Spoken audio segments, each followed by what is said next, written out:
Michael Frankel for CageMinds.com. We're here at Fit NHB with Tim Sosa. Thank you for the time, Tim. Hey, thank you for having me. It's always a pleasure, man. Been a while since we're talking to you, but sad to say we're still talking about the same thing, waiting for you to make your pro debut. We know last time at the last minute, Curtis wasn't able to make the fight. Could you just talk a little bit, convey those emotions, the disappointment of that?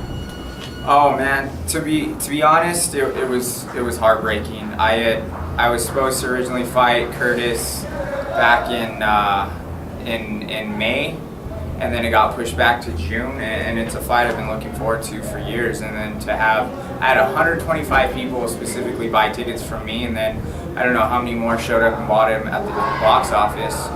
I had a huge, it was really important to me to show the people that support me what I can do and how I've transitioned since that loss. And just the way I found out, man, I found out from the ticket lady checking me in that said I wasn't gonna fight. Like, I almost broke down and started crying. And then from there, it just turned into anger and frustration. And then I just had to calm myself down and say, let's enjoy these fights and on to the next one. And here I am. All right, so now we moved on. And now, making your pro debut, this time not with King of the Cage, it's going to be with XFC, taking on Jordan Espinosa. So, are you excited about this fight, or has the last kind of tarnished this and you're like, I'm not excited until it's over? No, I mean, this is honestly what I love to do and what I feel like I'm here for.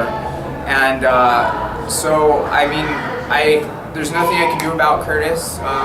You know, I hope everything's okay with him, nothing bad. I know he had prior commitments. It's just unfortunate, but so on to the next one, just as excited, because what matters most ultimately is fighting. I've never seen Jordan. I just know he's a phenomenal wrestler and very good mixed martial artist as well. So when I heard his name, nothing but motivation. Nothing but motivation. I got to get up and get up and go run. Otherwise, this dude's gonna whoop my butt, and I'm not gonna let that happen. So nothing but excitement and motivation, and now I'm just focused, man. So excited. Jordan, I looked at him, 2-1 as a pro so far. Both wins by submission, a loss by submission. He did fight out here in New Mexico before, even though he's training, it sounds like, out in Ohio right now. So you said you don't know too much about him. How much studying and how much preparation are you yourself doing to sort out information about him? You know, there's a few tapes on him. I know that wrestling's my weak point, and it's definitely his strong point. So I know he's focusing on that. I'm just focusing on.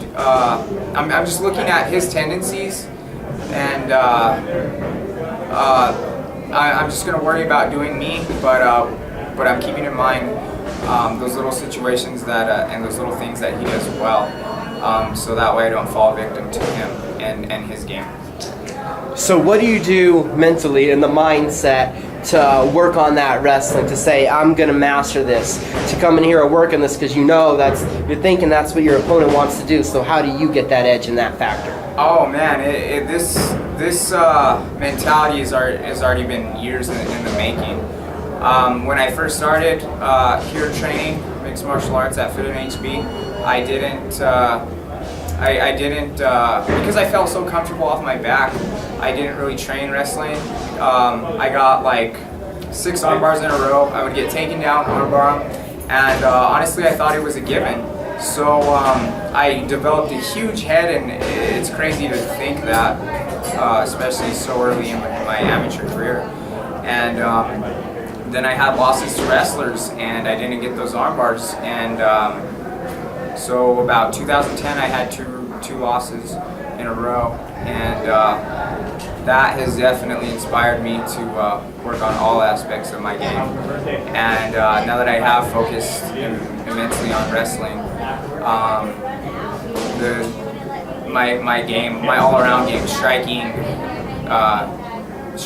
grappling, jiu-jitsu has just improved immensely just by sharpening up that aspect of my game. So this has been years in the making that I've been preparing for Jordan, and any future opponents.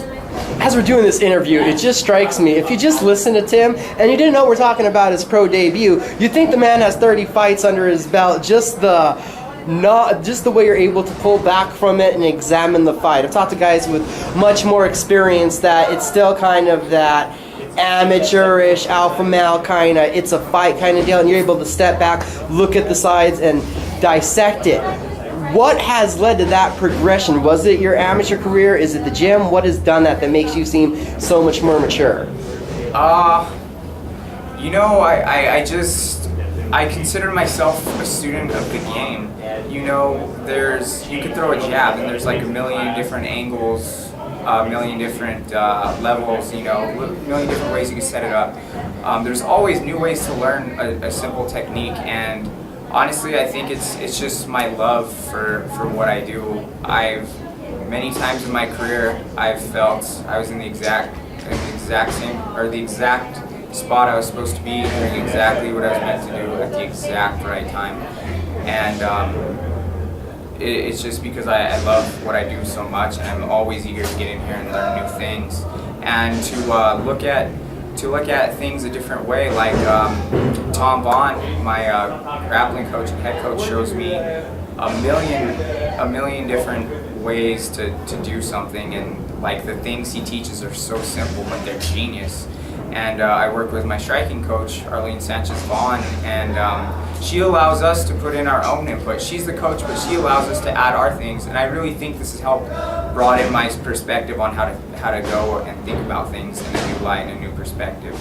So. Well, stepping out of talking about you as a fighter, wanted to touch on the promotion real quick. Not normal to see a fighter, scheduled to fight with a promotion and then move over to another one. So right now, you King of the Cage fighter? Is it an XFC fighter? You have a one-fight deal? What's going on with that? Do you have a home right now? My home is Fit in HB, and as long as being a fighter to a different promotion, I'm just a fighter, and that's why you see me making the transition from a promotion to promotion. Whoever would like to have me, and whatever opportunity comes, I'm not under contract with any promotion, and I kind of like it. I mean, having job security with a promotion is cool, but having the ability to fight with on different shows and show different audiences my skills and talent and game it's very satisfying, very gratifying, very exciting. I believe even since the last time I talked to you, we were talking about, Legacy and a few other promotions that have flyweight divisions. RFA's even jumped in one. Part of right now, XFC, you see that. So what do you think now, even a couple months later, the landscape of 125 pounds is getting so much bigger? What do you think of it? It's exciting. I was always a chubby 135er, and I always fought at 135 because that's where the future was. And now that the flyweights, now that the flyweights are getting attention, and you see a lot more people dropping and a lot more people comfortable at fighting at 125. It's very exciting. You're not going to get any girls by telling them you fight at 125. You're not, don't take that approach. But as far as the fighting aspect, it's very exciting, and who knows, you might even see a strawweight men's division start to become popular in the United States, and I think I can make that division if it became big enough to where you could sustain a career at that weight. All right, we'll go back and tell us a story about the girl you hit on and you told her you were a flyweight fighter. Oh man. So it wasn't even at 125, it was at 135. Way back in the day, man, I was chauffeuring around my friend's little sister, and her and her friends, and then her friend liked me, and they're like, "Why aren't you drinking? Why aren't you partying with us?" And I said, "Oh, well, I have a fight coming up." And they're like, "Really? What weight do you fight at?" And like, most girls are like, "You fight at 125, 135, that's less than me. Oh, you're tiny." And they're not into that. So I said, "Well, what weight do you think I fight at?" She's like, 160. And I was like, "Exactly." And she's like, "I knew it, my brother's a wrestler." So just left it, leave it at that. So like, guys, you're trying to get a girl, and fighting's your way of getting them, just let them pick. let him guess. That's my advice. Just asking, do you weigh anything close to 160?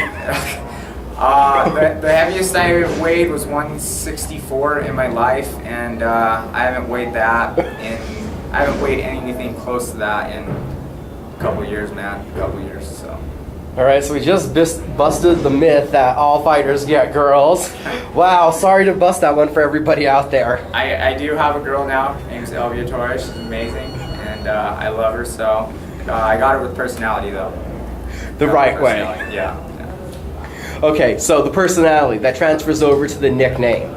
Always want to ask you about this, and I've forgotten to before. So Timbo Slice. Always had the nickname. Where'd the nickname come from? Timbo Slice, Tim Sosa. Unfortunately, you can't give yourself your own nickname. I feel that's just, that's not the way to go about giving yourself a nickname. That's so cheap. Honestly, I wish people would call me like Monster Destroyer, the Ninja Assassin, I don't know, something cool, something mean that strikes fear into the heart of my opponents, but no. My buddy Frank Baca originally gave the nickname to me, and I hated it, but it stuck in the gym. And it wasn't until about my 4th fight that I finally embraced it and put it down as my nickname.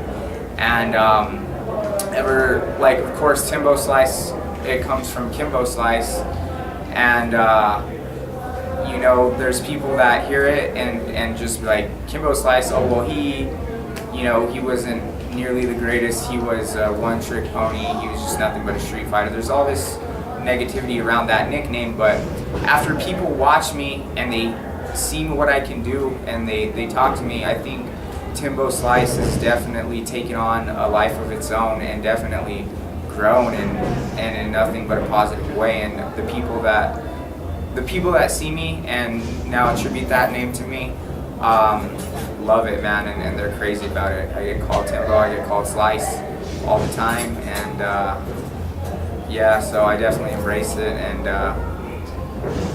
when I step in the cage, I'm definitely Timbo Slice. I'm Tim Sosa right now in front of me, and that's definitely a different person that steps in there. That's definitely Timbo Slice. Well, just gotta say, wondered the story behind it, like the nickname, like the marketing. There's a lot of people with the same nickname, so that's at least original. Timbo Slice, a cut above the rest. And then just lead it up. So in that Kimbo Slice image, how many backyard fights do you have on YouTube? Oh man, I've never been in a street fight. I've been in like one backyard brawl. Like it was when I first started watching UFC, first started getting into jiu-jitsu. It was right around the time of The Ultimate Fighter 1. Me and my friends decided to put on the gloves and went into my friend's backyard across the street, and I was boxing my buddy Isaac, and we were boxing and he hit me with the spinning back fist, which is like completely illegal, but I had no idea. I'd never seen that. I was like, dude, what is that? That's awesome. And he's like, oh, it's a spinning back fist, works great in boxing, which I mean, real boxers wouldn't expect it, but it's cool in the backyard brawling. But so just one backyard boxing, man. Oh, okay, so we don't have the second coming here. All right, that's what we're trying to check for, not the second YouTube sensation. Yeah, no. On that, you got a couple weeks left in the fight. Preparation, how is the body feeling? And then from the last one, getting ready for the pro fight, you tweaking anything? Staying consistent, what's the plan? No, right now it's just I finished up a week. My body's exhausted, but with my diet's on point. I'm recuperating extremely well, waking up refreshed and able to just push it to exhaustion on the daily. So I feel really good with that. Just got to start losing some weight. I'm heading out to Power MMA with my head coach Tom Bond and Timmy Means next week for the first time. So I'm extremely excited on getting some new looks out there and getting some new insight. And then I'll be back and just that final week getting off weight and then be ready for that fight. Oh, I'm ready now, but you know, imagine me in a few weeks' time. Any message to send out to the fans? Hey guys, I just want to thank you for supporting me, supporting Timbo Slice. Follow me on Twitter @TheRealTimSlice and on Instagram @TheRealTimSlice. Facebook.com/Tim Sosa.